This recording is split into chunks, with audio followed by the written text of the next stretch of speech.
کاف ہا یا عین صاد، یہ تمہارے پروردگار کی مہربانی کا بیان ہے جو اس نے اپنے بندے زکریا پر کی تھی، جب انہوں نے اپنے پروردگار کو دبی آواز سے پکارا اور کہا کہ اے میرے پروردگار، میری ہڈیاں بڑھاپے کے سبب کمزور ہو گئی ہیں اور سر سفید بالوں کی وجہ سے چمکنے لگا ہے، اور اے میرے پروردگار، میں تجھ سے مانگ کر کبھی محروم نہیں رہا، اور میں اپنے بعد اپنے بھائی بندوں سے ڈرتا ہوں، اور میری بیوی بانجھ ہے، پھر بھی مجھے اپنے پاس سے ایک وارث عطا فرما جو میری اور اولاد یعقوب کی میراث کا مالک ہو، اور اے میرے پروردگار اس کو خوش اخلاق بنائیو۔ فرمایا اے زکریا، ہم تم کو ایک لڑکے کی بشارت دیتے ہیں جس کا نام یحییٰ ہوگا، اس سے پہلے ہم نے اس نام کا کوئی شخص پیدا نہیں کیا۔ انہوں نے کہا کہ پروردگار، میرے ہاں کس طرح لڑکا ہوگا جبکہ میری بیوی بانجھ ہے اور میں بڑھاپے کی اس حالت کو پہنچ گیا کہ سوکھ گیا ہوں۔ حکم ہوا کہ اسی طرح ہوگا۔ تمہارے پروردگار نے فرمایا ہے کہ مجھے یہ آسان ہے، اور میں پہلے تم کو بھی تو پیدا کر چکا ہوں اور تم کچھ چیز نہ تھے۔ کہا کہ پروردگار میرے لیے کوئی نشانی مقرر فرما۔ فرمایا نشانی یہ ہے کہ تم صحیح و سالم ہوتے ہوئے 3 رات دن لوگوں سے بات نہ کر سکو گے۔ پھر وہ عبادت کے حجرے سے نکل کر اپنی قوم کے پاس آئے تو ان سے اشارے سے کہا کہ صبح و شام تسبیح کرتے رہو۔ فرمایا اے یحییٰ، ہماری کتاب کو مضبوطی سے تھامے رہو، اور ہم نے ان کو لڑکپن ہی میں دانائی عطا فرمائی تھی اور اپنے پاس سے شفقت اور پاکیزگی دی تھی، اور وہ پرہیزگار تھے، اور وہ اپنے ماں باپ کے ساتھ نیکی کرنے والے تھے اور سرکش اور نافرمان نہیں تھے۔ اور جس دن وہ پیدا ہوئے اور جس دن وفات پائیں گے اور جس دن زندہ کر کے اٹھائے جائیں گے ان پر سلام ہے۔ اور کتاب یعنی قرآن میں مریم کا بھی تذکرہ کرو، جب وہ اپنے لوگوں سے الگ ہو کر مکان کے مشرقی حصے میں چلی گئیں، پھر انہوں نے ان کی طرف سے پردہ کر لیا، تو ہم نے ان کی طرف اپنا فرشتہ بھیجا، سو وہ ان کے سامنے ایک خوبصورت مرد کی صورت میں آیا۔ مریم بولی کہ اگر تم پرہیزگار ہو تو میں تم سے بچنے کے لیے رحمان کی پناہ لیتی ہوں۔ فرشتے نے کہا کہ میں تو تمہارے پروردگار کا بھیجا ہوا یعنی فرشتہ ہوں، اور اس لیے آیا ہوں کہ تمہیں پاکیزہ لڑکا بخشوں۔ مریم نے کہا کہ میرے ہاں لڑکا کیوں کر ہوگا جبکہ مجھے کسی مرد نے بطور شوہر چھوا تک نہیں اور میں بدکار بھی نہیں ہوں۔ فرشتے نے کہا کہ یوں ہی ہوگا۔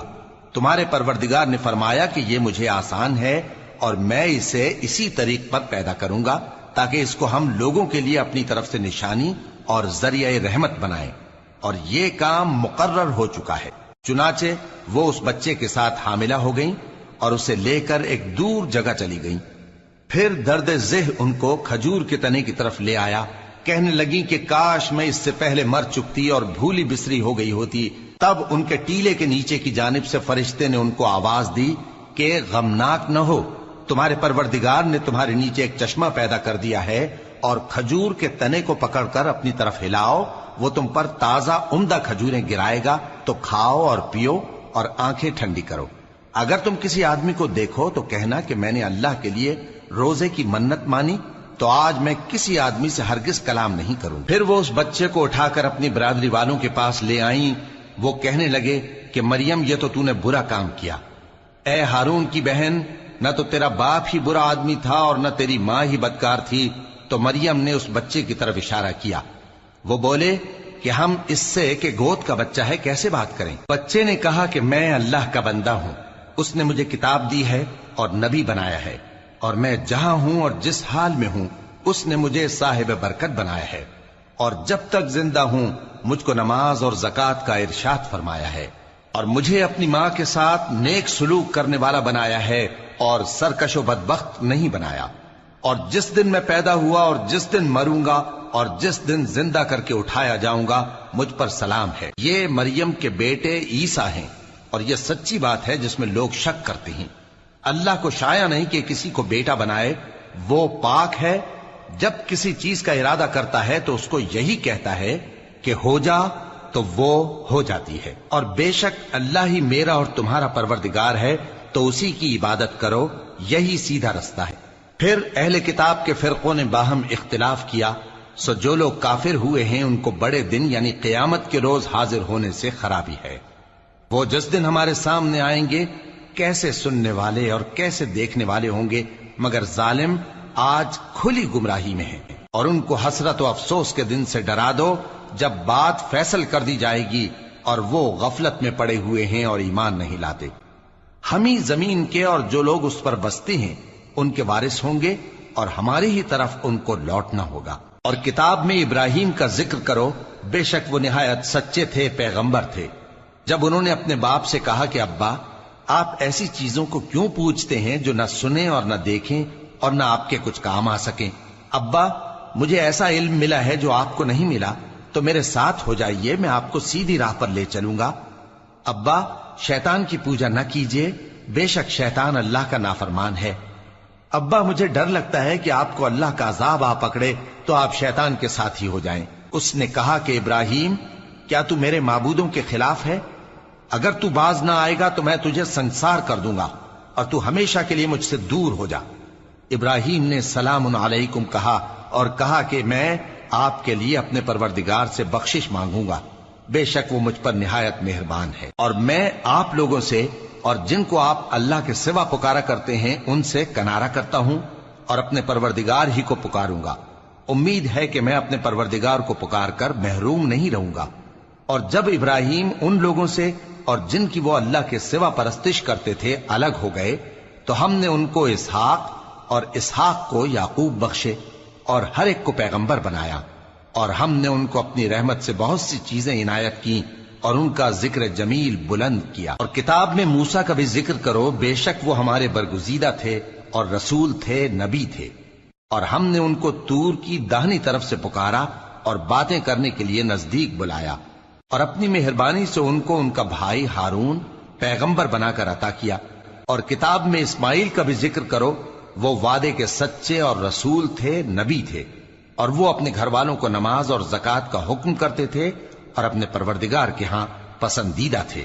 اور کتاب میں ادریس کا بھی ذکر کرو، وہ بھی نہایت سچے تھے، نبی تھے، اور ہم نے ان کو اونچی جگہ اٹھا لیا تھا۔ یہ وہ لوگ ہیں جن پر اللہ نے اپنے پیغمبروں میں سے فضل کیا، یعنی اولاد آدم میں سے، اور ان لوگوں میں سے جن کو ہم نے نوح کے ساتھ کشتی میں سوار کیا، اور ابراہیم اور یعقوب کی اولاد میں سے، اور ان لوگوں میں سے جن کو ہم نے ہدایت دی اور جنہیں برگزیدہ کیا۔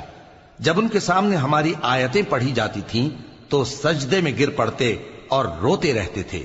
پھر ان کے بعد چند ناخلف ان کے جانشین ہوئے جنہوں نے نماز کو ضائع کر دیا اور خواہشات نفسانی کے پیچھے لگ گئے، سو ان قریب ان کو گمراہی کی سزا ملے گی۔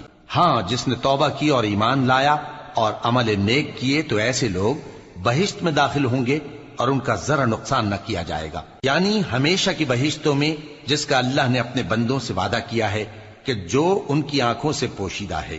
بے شک اس کا وعدہ نیکوکاروں کے سامنے آنے والا ہے، وہ اس میں سلام کے سوا کوئی بیہودہ کلام نہ سنیں گے اور ان کو صبح و شام کھانا ملے گا۔ یہی وہ جنت ہے جس کا ہم اپنے بندوں میں سے ایسے شخص کو مالک بنائیں گے جو پرہیزگار ہوگا۔ اور فرشتوں نے پیغمبر کو جواب دیا کہ ہم تمہارے پروردگار کے حکم کے سوا اتر نہیں سکتے، جو کچھ ہمارے آگے ہے اور جو پیچھے ہے اور جو اس کے درمیان ہے سب اسی کا ہے، اور تمہارا پروردگار بھولنے والا نہیں، یعنی آسمان اور زمین کا اور جو ان دونوں کے درمیان ہے سب کا پروردگار، تو اسی کی عبادت کرو اور اس کی عبادت پر ثابت قدم رہو۔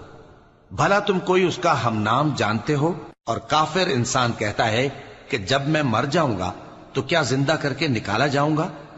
کیا ایسا انسان یاد نہیں کرتا کہ ہم نے اس کو پہلے بھی تو پیدا کیا تھا جبکہ وہ کچھ بھی چیز نہ تھا؟ سو تمہارے پروردگار کی قسم، ہم ان کو جمع کریں گے اور شیطانوں کو بھی، پھر ان سب کو جہنم کے گرد حاضر کریں گے اور وہ گھٹنوں پر گرے ہوئے ہوں گے۔ پھر ہر گروہ میں سے ہم ایسے لوگوں کو کھینچ نکالیں گے جو رحمان کے مقابلے میں سخت سرکشی کرتے تھے، پھر ہم ان لوگوں سے خوب واقف ہیں جو اس میں داخل ہونے کے زیادہ لائق ہیں، اور تم میں سے کوئی شخص نہیں مگر اسے اس پر گزرنا ہوگا، یہ تمہارے پروردگار پر لازم ہے، مقرر ہے۔ پھر ہم پرہیزگاروں کو نجات دیں گے اور ظالموں کو اس میں گھٹنوں کے بل پڑا ہوا چھوڑ دیں گے۔ اور جب ان لوگوں کے سامنے ہماری آیتیں پڑھی جاتی ہیں تو جو کافر ہیں وہ مومنوں سے کہتے ہیں کہ دونوں فریق میں سے مکان کس کے اچھے اور مجلسیں کس کی بہتر ہیں، اور ہم نے ان سے پہلے بہت سی امتیں ہلاک کر دیں، وہ لوگ ان سے ٹھاٹ باٹ اور نمود و نمائش میں کہیں اچھے تھے۔ کہہ دو کہ جو شخص